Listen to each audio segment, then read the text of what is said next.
నమస్కారం. ఈరోజు మాఘపురాణం 8వ అధ్యాయమైన యమలోక విశేషముల గురించి చెప్పుకుందాం. యమలోక విశేషములు.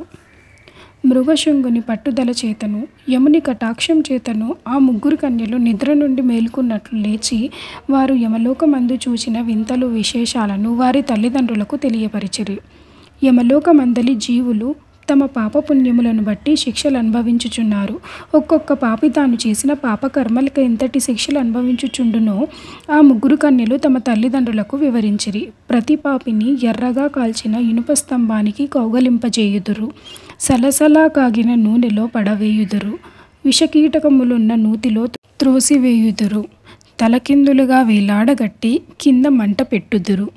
మరికొన్ని పాపజీవులను శూలాలతో పొడిచి చిత్రహింస పెట్టుదురు అని చెప్పుసరికి వారి తల్లిదండ్రులు భయపడి వణికిపోయారు.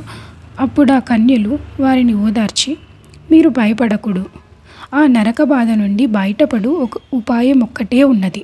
ప్రతి మానవుడు ఇహమందు సుఖములను అనుభవించి పరమందు ముక్తిని పొందుటకు మాసమందు నదీ స్నానం చేయుట, తనకు తోచిన దానములు, ధర్మములు, జపతపములు ఇత్యాది పుణ్యకార్యములు చేయుట వలన నంతకు ముందు చేసి ఉన్న పాపములన్నీ పటాపంచలై నశించుటయేగాక స్వర్గలోక ప్రాప్తి పొందవచ్చును. గాన మాఘమాస స్నాన ఫలము అంత ప్రసిద్ధమైనది. మాఘమాసమందు నదీ స్నానం ఆచరించి నిష్కల్మష హృదయంతో ఆ శ్రీమన్నారాయణ్ణి పూజించి శక్తి కొలది దానము చేసిన 1,000,000 క్రతువులు చేసినంత పుణ్యం కలుగును. మాఘమాసమంతయు పురాణ పఠనం చేసినను లేక వినినను శ్రీహరి దయకు పాత్రులగుదురు. గాన మీరు భయపడవలసిన పని లేదు. నరక బాధల నుండి బయటపడుటకు అంతకంటే సులభ మార్గం మరి ఒకటి లేదు అని వారి తల్లిదండ్రులకు వివరించిరి. ఇంతటితో మాఘపురాణం 8వ అధ్యాయం సంపూర్ణం.